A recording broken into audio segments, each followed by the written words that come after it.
del Salto.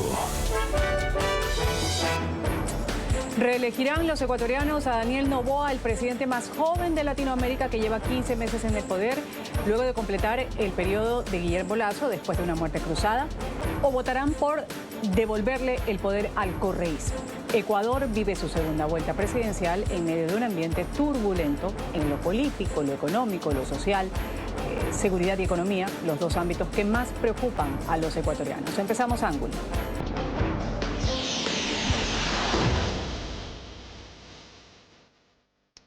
Bueno, y tal como hemos podido observar en este video explicativo y de acuerdo a la normativa electoral vigente, previo al inicio del debate, como un gesto de respeto y madurez democrática, también de reconocimiento mutuo entre quienes aspiran a liderar nuestro país, voy a invitar en este momento a los candidatos Luisa González, Daniel Noboa, a salir de sus atriles, por favor, mirando a la cámara frontal, estrechar sus manos. Adelante.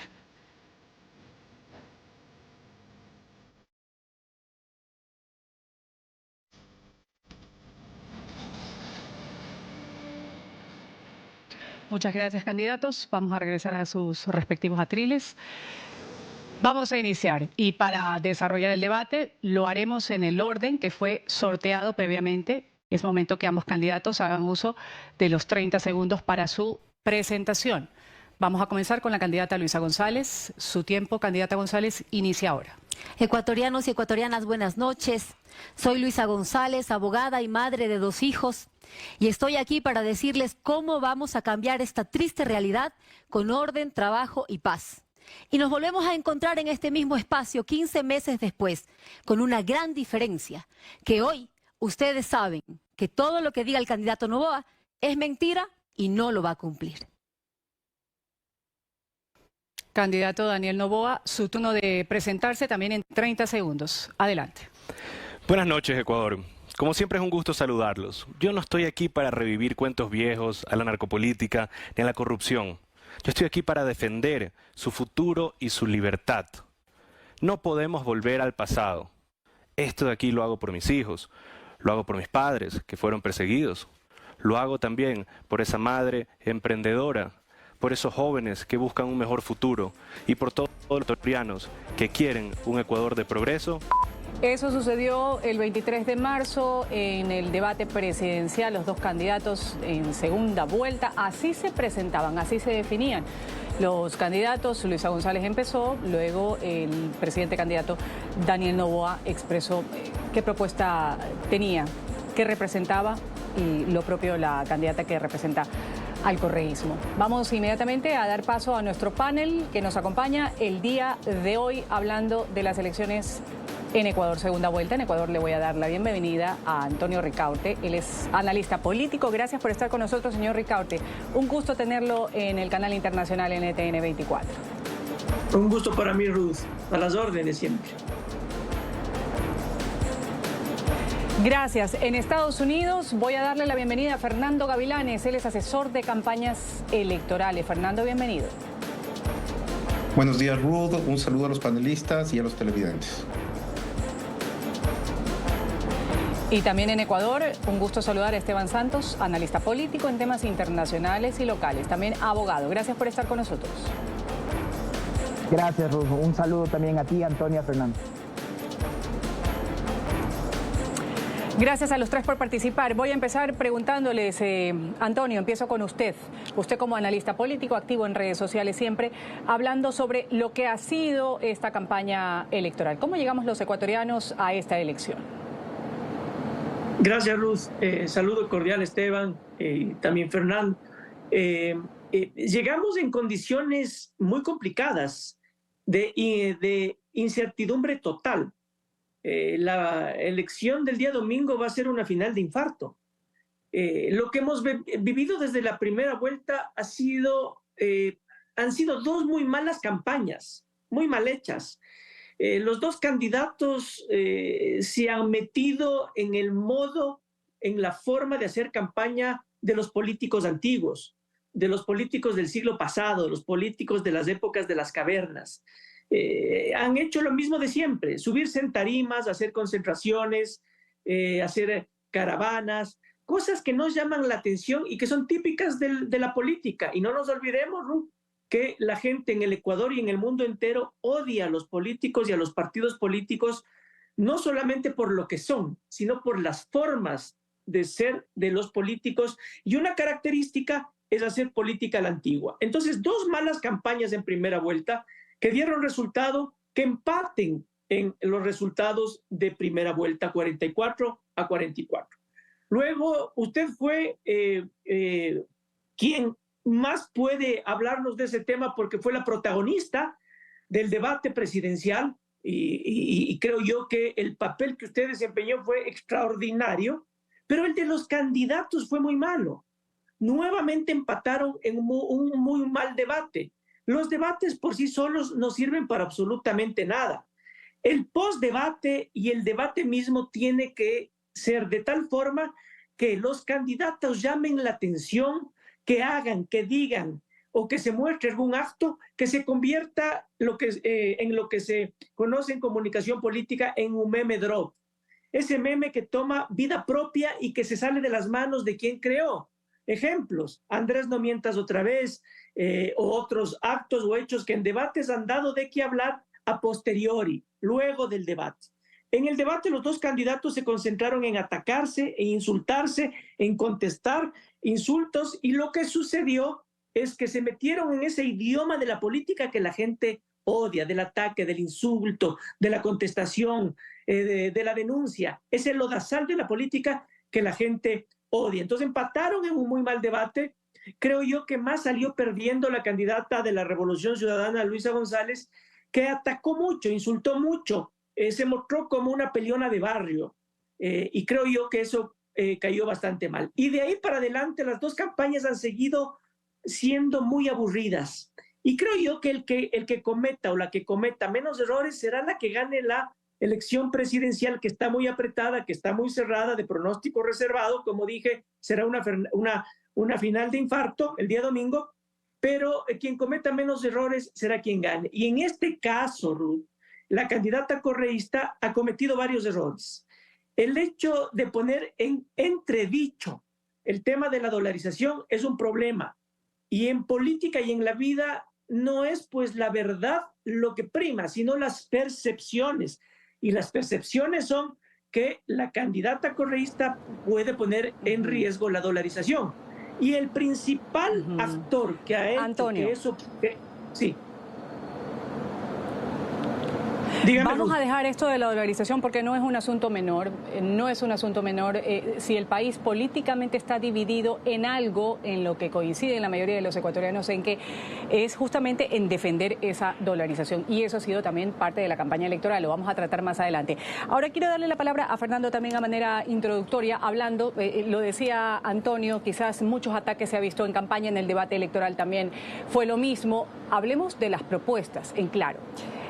Criminalidad, seguridad, que es uno de los puntos que más nos preocupa. Solo en enero de este año para toda América Latina, en el 2025 se registraron 781 muertes violentas en el Ecuador, casi un 55% más que en enero de lo que fue el año pasado, 2024. ¿Qué hace falta en los planes, por ejemplo, de la fuerza pública para frenar el incremento delictivo? ¿Y qué es lo que han propuesto certeramente hasta el momento tanto el presidente candidato como la candidata al correísmo? Bueno, yo creo que ambas campañas evidenciaron una preocupante carencia de capacidad y sentido de responsabilidad, ya que en lugar de transmitir tranquilidad a la ciudadanía, optaron por un enfrentamiento agresivo constante, desperdiciando la oportunidad de generar esperanza.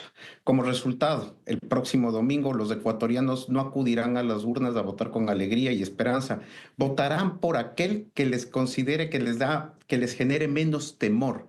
Y ese temor es delegado de las campañas y propaganda permanente que fomenta la división. Pasada esta elección, quien gane la presidencia deberá trazar una hoja de ruta urgente para unir a los ecuatorianos, debido a que los desafíos que presenta el país serán mucho más difíciles de sortear si esta polarización se mantiene. Existen desafíos, como usted lo ha dicho, en materia económica, de seguridad, de salud, de educación, y hoy tenemos un elemento adicional que afecta directamente al Ecuador, y es que la geopolítica presenta dinámicas nunca antes vistas. Para responder la pregunta que me hace Ruth, yo creo que estamos en los temas de seguridad, estamos abordando exclusivamente hacia el combate y de manera equivocada al combate para repeler en las calles a la delincuencia. Una pregunta que yo me hago permanentemente es, y esto es conocido dentro de la estrategia militar, eh, una manera de enfrentar a un enemigo es cortándoles las líneas de abastecimiento que tienen.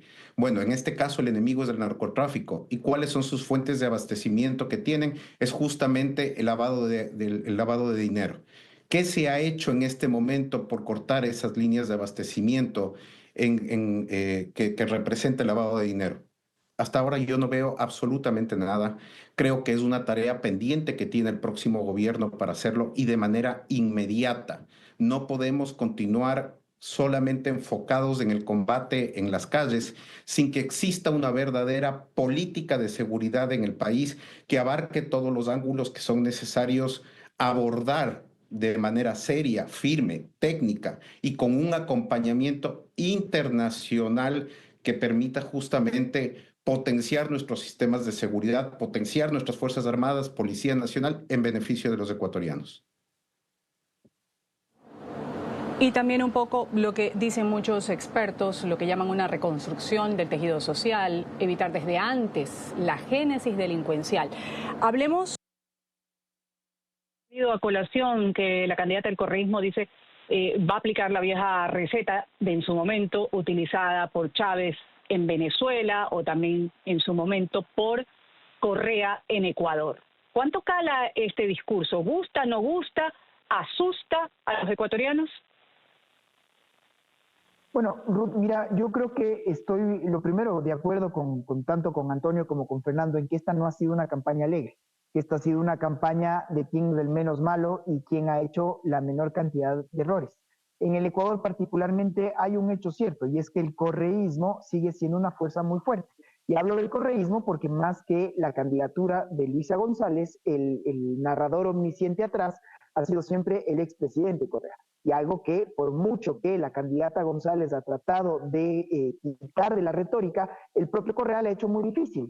Se mencionaba, por ejemplo, el tema de la dolarización, pues entonces estuvo ahí Correa con su ex canciller Patiño en el medio pagado RT de Rusia, desmitificando ese hecho. Inmediatamente de esto se cometieron otros errores que también creo que fueron muy sensibles, como este tema, lo estamos mencionando ahora, de estos gestores de paz. Y entonces, a pocos días de la elección, que se mete un tema tan delicado, sensible y en lo que personalmente creo que es un error histórico. ¿Por qué? Para muestra un botón, hay que regresar a ver lo que han sido los ejemplos en la parte de arriba de Sudamérica. Solo le cambian el nombre, porque en Cuba se les llama Comités de Defensa de la Revolución, pues en Venezuela son colectivos y en Nicaragua son operadores. Pero el hecho cierto es que estamos hablando de ciudadanos que tienen un sueldo por parte del Estado, se pondrán su chaleco y lo único que hacen es militar por parte del partido gobernante. Del otro lado, tampoco es que han existido muchos aciertos. Creo que ha sido un error muy importante en el tema de seguridad el contratar mercenarios, lo que fue el tema de Eric Prince y la idea de que Blackwater venga acá al Ecuador. Pero no deja de ser menos cierto también que el gobierno sí ha logrado una inversión que va a ser una compra de $64 millones en armas por parte del ejército norteamericano. Y eso para un país que está en medio de este conflicto armado e interno, pues evidentemente es un tema muy importante. Entonces, en conclusión, también creo que aquí los ecuatorianos saldremos este domingo a votar, porque muchas personas dirán cuál es el menos malo. Y aquí viene en la parte, para mí, Ruth, más sensible de todas. Todas las encuestas a boca de urna, ya hemos visto que la gran mayoría no lo han atinado, pero las que se han permitido presentar estos primeros números están todas dentro del margen de error.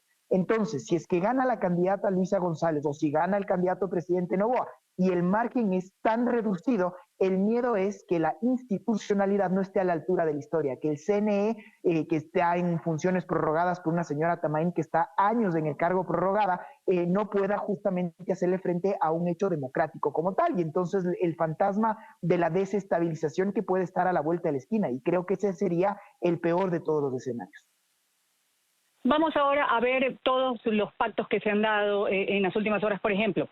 Y Antonio Ricaurte, lo he visto comentando mucho de esto. Le voy a hacer la pregunta luego de ver cómo, vestida con un poncho indígena de color rojo, rodeada de un cordón de militares fuertemente armados, llegó en su momento la candidata presidencial Luisa González a una comunidad en Tixán, esto es en la provincia del Chimborazo, para consolidar, decía en su momento, un acuerdo con el movimiento Pachacutic, el brazo político de la Confederación de Nacionalidades Indígenas en Ecuador, la más importante del país. Unos estaban de acuerdo con este pacto que tiene 25 puntos, otros que no, definitivamente, y se compromete a cumplir Luisa González en caso de llegar a la presidencia de la República. Escuchemos cómo fue este pacto y después le doy la palabra a Antonio para preguntarle cuánto peso tiene ese pacto que habría hecho con cierta ala de Pachacutic.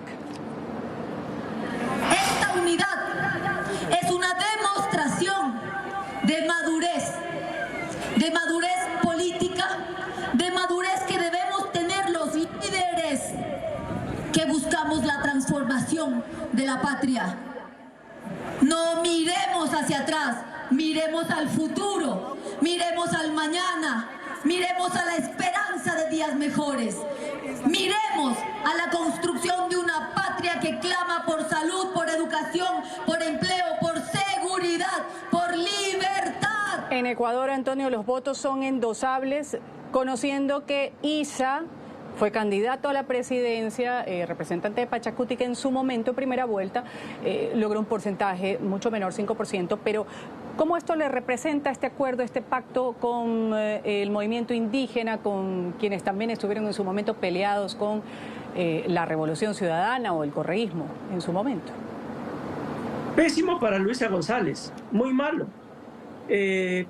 Como hace un rato mencionábamos, la gente detesta a los políticos. Y cuando el ciudadano ve que se hace un acuerdo entre políticos, entonces ya piensa muy mal. Porque se están uniendo entre malos, porque se están uniendo entre odiados.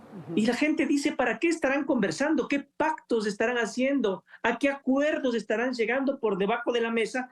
Pero seguro son acuerdos y pactos que les va a beneficiar a ellos y no a la gente. Además hay que decir que el movimiento indígena en el Ecuador tiene 70% de imagen negativa.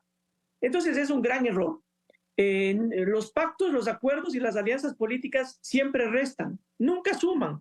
Eso de que hay que hacer acuerdos, de que mientras más partidos políticos, movimientos apoyen una candidatura, más opciones tienes de ganar. Eso no existe. Esa es una mentira de antes. Ahora las cosas son diferentes. Como la gente odia a los políticos, entonces quien vaya más solo, sin mucha carga política, sin políticos a los lados, más opciones tiene de ganar. Además que la candidata Luisa González ya de por sí tenía entre el 60 y 70% de ese voto que sacó Leonidas Issa, representante del movimiento indígena y de Pachacutic. Entonces no tenía que hacer ninguna alianza. Al hacer una alianza, entonces sí se ubica Luisa González en un espacio de mucha toxicidad, negativo, de mucha incertidumbre, de violencia, de miedo, de paralización, que es lo que representan los indígenas lastimosamente hoy en el Ecuador. Entonces fue una muy mala idea. Yo siempre traigo a la memoria de la gente un poco lo que sucedió en la campaña presidencial última de Colombia, cuando este outsider, este señor Rodolfo Hernández, irrumpe en el panorama político electoral colombiano. Nadie lo vio venir, era un viejito gracioso que hablaba desde la cocina de su casa y que no tenía partidos ni nadie que le apoye, y ganó y llegó a la segunda vuelta, rompiendo el electorado de Fico, que era más un candidato del status quo, apoyado por movimientos políticos, partidos políticos, expresidentes, medios de comunicación, y la gente vio que dijo, no me gusta alguien que esté muy apoyado por los partidos, por los medios, y yo quiero a alguien distinto, y le dio esa posibilidad a Rodolfo Hernández. Lo que le sucedió a él en la segunda vuelta es justamente que le arroparon nuevamente partidos políticos tradicionales de Colombia, medios de comunicación, otros actores importantes, y se convirtió en un político tradicional. Le habría ido mucho mejor si es que continuaba solo. Entonces a Luisa González le hace muchísimo mal aquello. Pero además, Ruth, no solamente ese error es el que le ha costado y ha sido un error complicado para Luisa González, sino otros. Por ejemplo, el amor profundo que le tiene a Nicolás Maduro es un tema que definitivamente le hace mucho mal. Maduro tiene el 85% de imagen negativa en el Ecuador. Entonces es inexplicable aquello.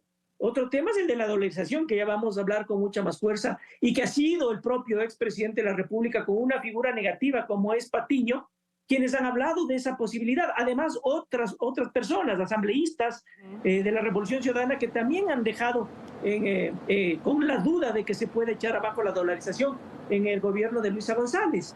Entonces son ahora mismo el problema, el tema de los grupos de control barrial, que se les puede llamar de cualquier otra forma. Esteban ya ha mencionado, eso viene desde la época de la Revolución Cubana, los comités de defensa de la Revolución, que claro, quiso instaurar el presidente Correa, pero no lo logró tampoco, no es tan fácil, pero han intentado.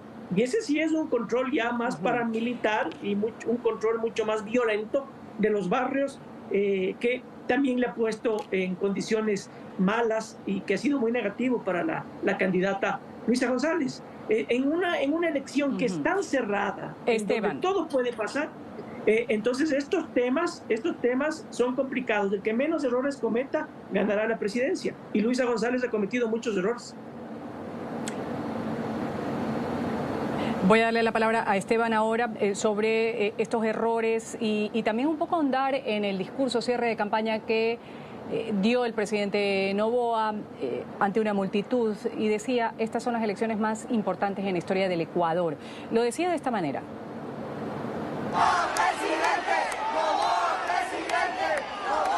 Hoy dejamos por sentado que nosotros somos la fuerza. Hoy dejamos por sentado que nosotros somos el rival a batir. Nosotros somos los que estamos arriba. Y eso el domingo lo vamos a comprobar. Cada uno de ustedes defienda su voto. Cada uno de ustedes vaya a su barrio, convence a la última persona que todavía no está convencida. Vayan también donde sus vecinos, sus amigos, sus familiares, a decirle que la votación de este domingo es capaz la votación más importante de la historia del Ecuador y que no se pueden quedar en sus casas.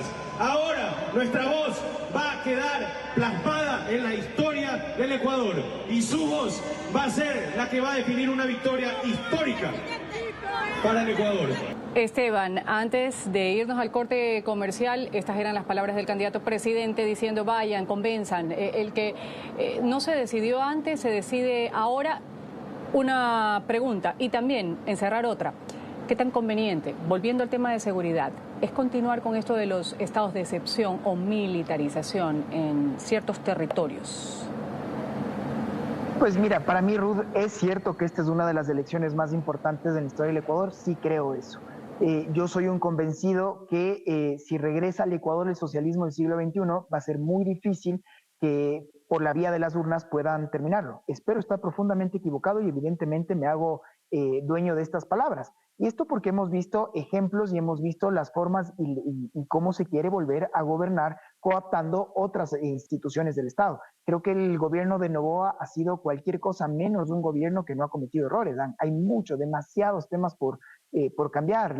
Mucho ruido se generó con el tema de su vicepresidente, cómo pasó con algunas ministras de Estado al comienzo, cómo se manejaron algunas de las crisis. Y como tú muy bien nos mencionabas, hoy más que nunca el tema de seguridad es lo más importante en el Ecuador. El presidente Noboa, cuando asumió el cargo y se dio este ataque armado al medio de televisión, a TC Televisión, pues, y decretó el conflicto armado internacional, no internacional, perdón, hubo una unidad completa por parte de los ecuatorianos. Ahora, esto en el tiempo ha tenido un desgaste muy fuerte, y un desgaste muy fuerte porque hemos visto lamentablemente cómo los actos dentro de las cárceles están completamente fuera de control, y claro, los índices que teníamos los ecuatorianos, que estábamos acostumbrados a vivir en esta isla de paz, pues está muy lejos de hacerse, muy lejos de lograrse. Entonces esto se cambia con políticas muy serias a largo plazo, y ese es mi miedo mayor, que no querramos nuevamente volver a refundar la patria cada 2 años y que nuevamente venga una nueva ala que quiera echar de abajo todo lo que se ha hecho. Entonces, este sí es un tema no menor, y por eso es que lo que yo espero, Ruth, es que de cara a las elecciones de este domingo el Ecuador tenga lo que necesitamos, estabilidad, que tengamos sobre todo objetivamente un ambiente muy claro de cuál va a ser el espacio de gobernabilidad de aquí por lo menos a los próximos 4 años. Me voy a un pequeño corte comercial. Esto es Ángulo, hablando de Ecuador Elige, este domingo en Azules. Ya regresamos con Ángulo por NTN 24, el canal de las Américas.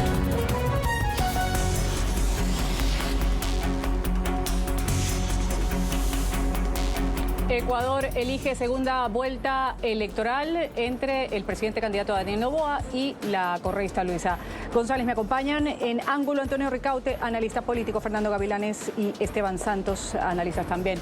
Fernando, educación, un tema importante para el Ecuador. ¿Cómo han abordado los candidatos, por ejemplo, esto de la deserción escolar?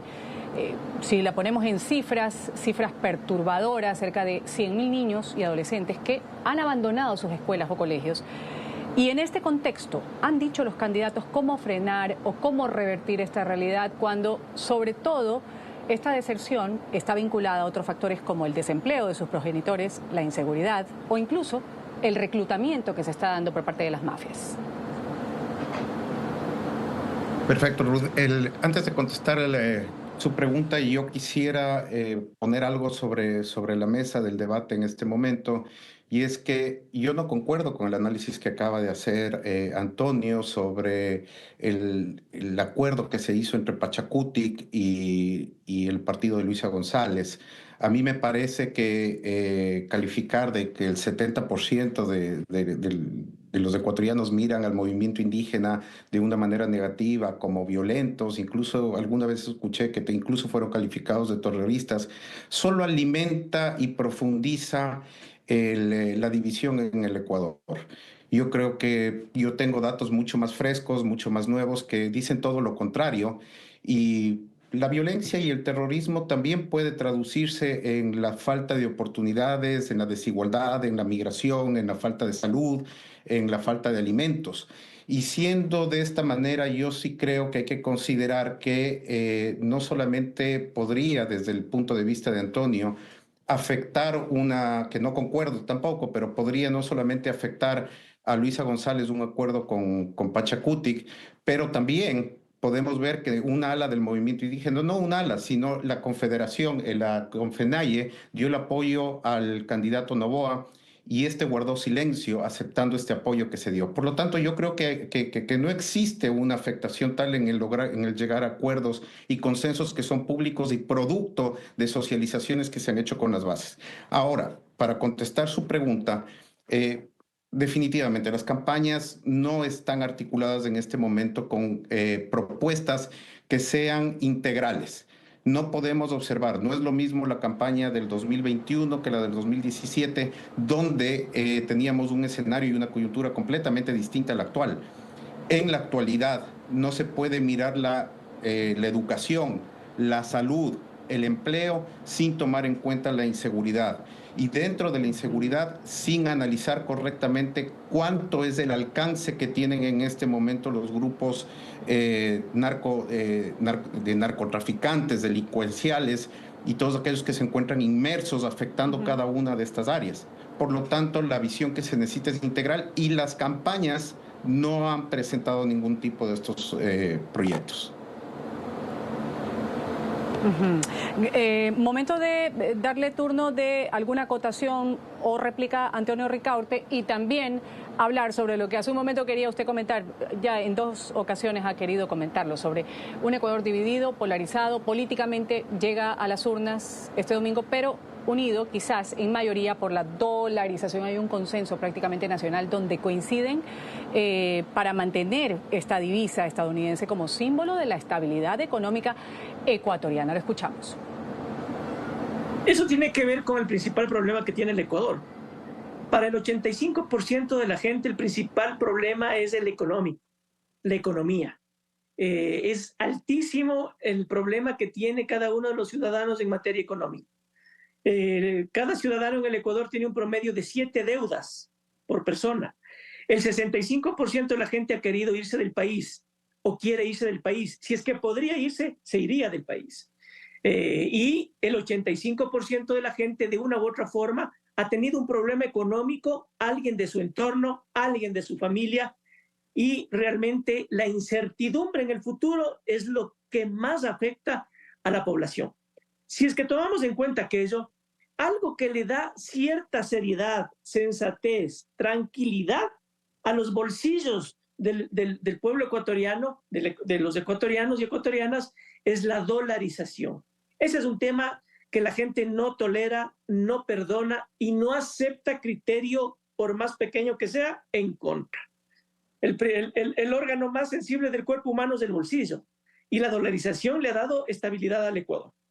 Entonces, si es que ese correísmo que por sí solo tiene un voto duro fuerte, que ha permitido que en tres campañas ya, la de Arauz, luego la de Luisa, otra vez la de Luisa, ha sido el expresidente Correa el que les permite tener ese voto duro que les ha dado la posibilidad de llegar a segunda vuelta, pero es el propio Rafael Correa con su carácter tóxico, negativo, metido en el chiquero y en el lodazal de la política y del idioma político, del ataque, del insulto, de la persecución, de la infamia, de la denuncia, el que les pone un techo de concreto, he dicho yo, que no les posibilita ganar la presidencia de la República. Y yo estoy convencido que esta ocasión va a ser exactamente lo mismo.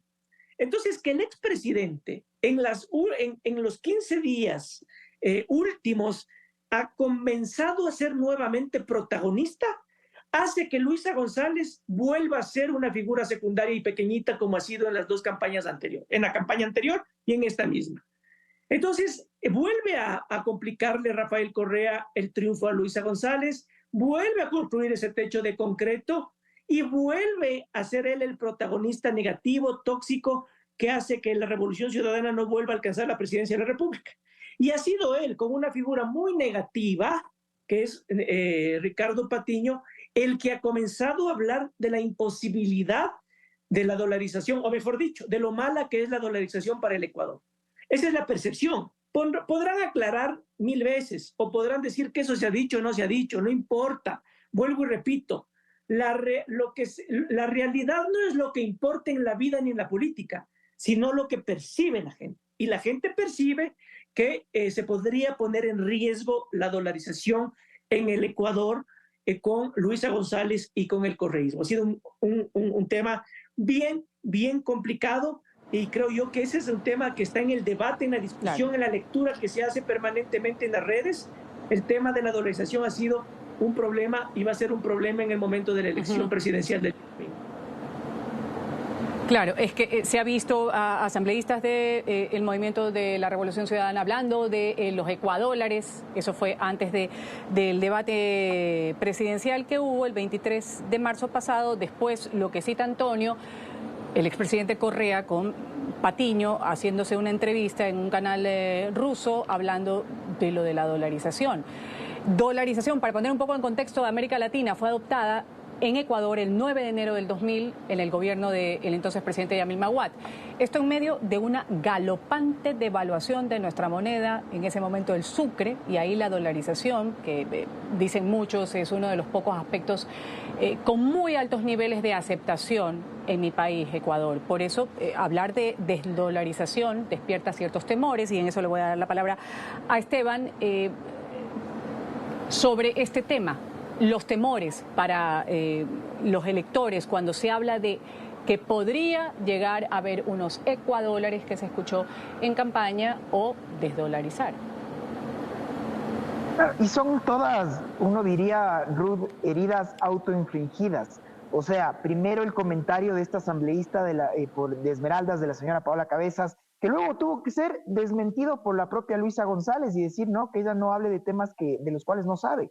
Y después tuvimos pues esta entrevista del propio Correa con su ex canciller Patiño. Entonces, claro, uno diría también el diablo está en los detalles, porque mientras Luisa sale y repito a decir que la candidata es ella, quien va a gobernar es ella, no ha sido también sino ella al decir que su principal asesor será Rafael Correa, y es de él el que se encarga todos los días en las redes para decir cuando nosotros seamos gobierno, cuando Luisa llegue, esto será, esto no será y esto va a pasar. Entonces, claro, aquí vienen otra vez estos miedos, estas perpicacias que muy bien me estás preguntando, Ruth, porque el ecuatoriano promedio sí tiene una memoria histórica. Entonces, ustedes conversaban con respecto al movimiento indígena. El movimiento indígena fue uno de los más vilipendiados de la era donde el correísmo chocó abiertamente contra ellos. Y por eso es que a mí me llamaba la atención ver que se da un acuerdo con una ala del sector indígena, pero el señor Issa ni siquiera se acudió de manera presencial a firmarlo. ¿Por qué? Porque había incluso una amenaza de justicia indígena en contra de este dirigente por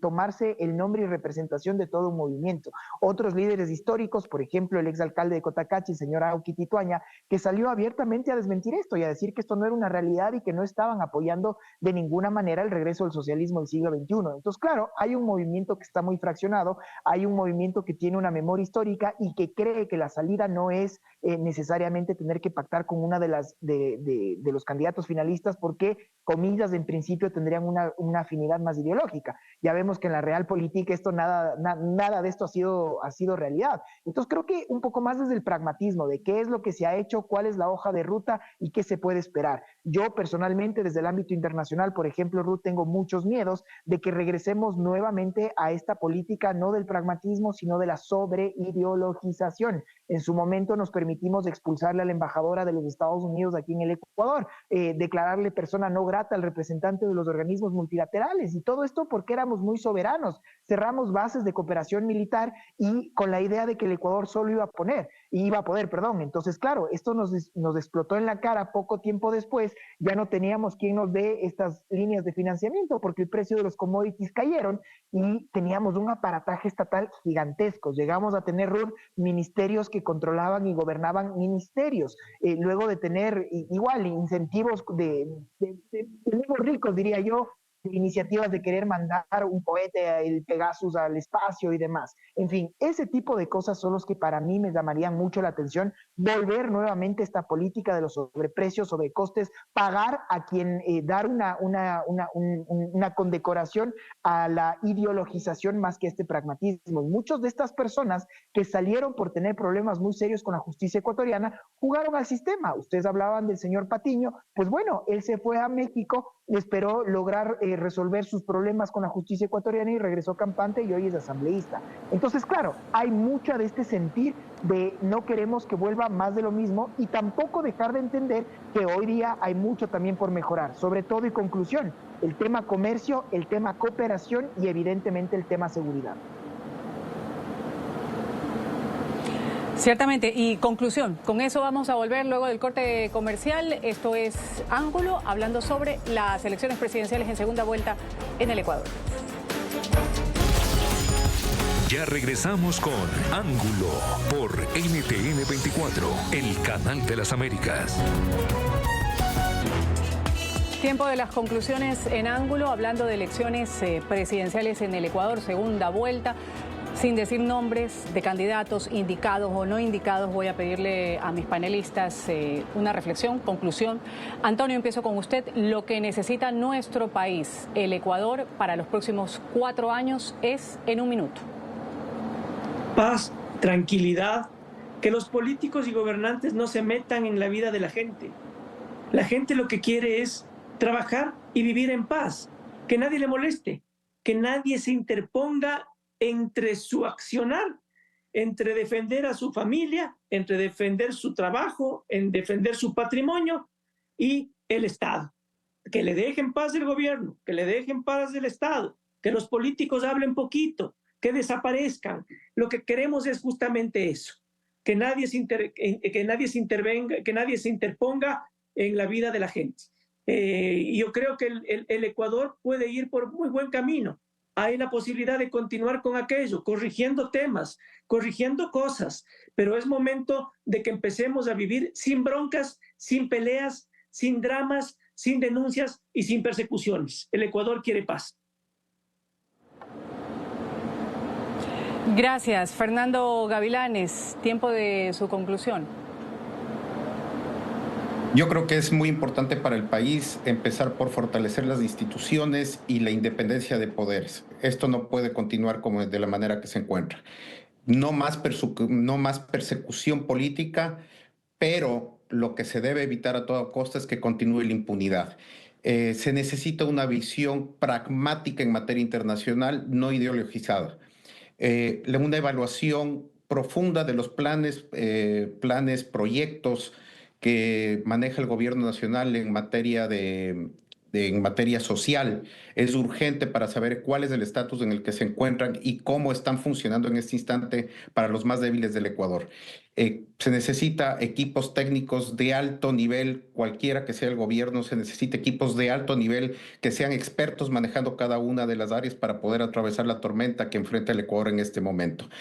Se necesita también, vuelvo a insistir en esto, trazar una línea de unidad para todos los ecuatorianos, porque lo más seguro es que se tenga que tomar decisiones difíciles y en ese proceso hay que hacerlo todos unidos como ecuatorianos en este momento. Debemos virar la página, mirar hacia adelante y poner el hombro por nuestro querido país.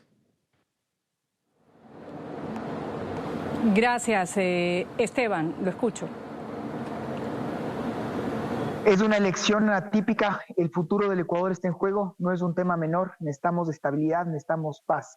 Entiendo perfectamente que hay muchas instituciones del Ecuador no han estado a la altura de la historia. Tenemos organismos como el Tribunal Contencioso Electoral que simplemente se han prestado al mejor postor. Creo que hay muchos ecuatorianos que se encuentran desencantados con la política porque no les representa, porque no ven sus soluciones a corto plazo, porque no ven una mejor salida. Y por eso mismo es que hay que hacer política, por eso es que hay que opinar y por eso es que lo último para mí que deberíamos pensar es en volver a refundar una patria, que vuelvan modelos en donde ya se probaron su fracaso y creo que el Ecuador tiene que, hoy más que nunca, entender que no pueden haber dubitaciones en materia de política exterior. El Ecuador tiene que venderse como un país serio, como un país atractivo para las inversiones, ver que los ecuatorianos se sientan dolidos por su país, porque de lo contrario, ¿quién va a quedar aquí para gobernarnos, para poder salir adelante? Hoy más que nunca creo que este es un momento de cambio, creo que el Ecuador tiene que juntos salir adelante y este es un momento determinante porque esto va a dirigir lo que va a ser el futuro, no solo, repito, inmediato, sino lo que va a ser el Ecuador dentro de un concierto internacional y cómo será de cara a nuestra gobernabilidad. Brevemente, Antonio, antes de irme al corte comercial, ¿qué pasará políticamente con Luisa González si no gana? ¿Qué pasará políticamente con Daniel Noboa si no gana? Bueno, si no gana Luisa González, el Ecuador tendrá continuidad. Creo que tendrá avances significativos, se tendrán que corregir muchas cosas de parte del gobierno del presidente Noboa, pero hay un futuro que creo yo que contemplará todo lo que acabamos de hablar. Paz, tranquilidad, inversión, seguridad y avance para los ecuatorianos. Si es que Daniel Noboa no gana, entonces sí se viene un momento muy crítico para el país, de enfrentamiento, de toxicidad, de denuncias, de hambres atrasadas, de venganzas atrasadas. Ya le vimos a la candidata Luisa González en el debate, violenta, chabacana, peleona de barrio, y ya le hemos visto al expresidente Correa. Vive metido en el lodazal de la política. Y con un sí y un no, Antonio, si no gana el presidente candidato Daniel Noboa, ¿se lo vería él haciendo oposición? Difícil. Porque vivimos en un mundo en el que pasa todo rápido. Los políticos de ahora ya son pasado y se olvida el día de mañana. La gente se olvida del día de mañana. Una noticia que este rato es noticia, en un segundo ya no es noticia. Entonces yo no le veo al presidente Noboa con la fuerza para hacer oposición. Corte comercial. Corte comercial, esto es Ángulo, volvemos enseguida. Ya regresamos con Ángulo por NTN 24, el canal de las Américas. Ecuador elige a su próximo gobierno en segunda vuelta. Voy a agradecer a quienes han participado el día de hoy en Ángulo. Antonio Ricaurte, analista político. Gracias, Antonio. También mi gratitud para Fernando Gavilanes, asesor de campañas electorales. Y en este panel también hemos tenido el criterio de Esteban Santos, analista político en temas internacionales y abogado. Gracias a los tres por participar. Me despido, soy Ruth del Salto. Ustedes sigan con la señal de NTN 24.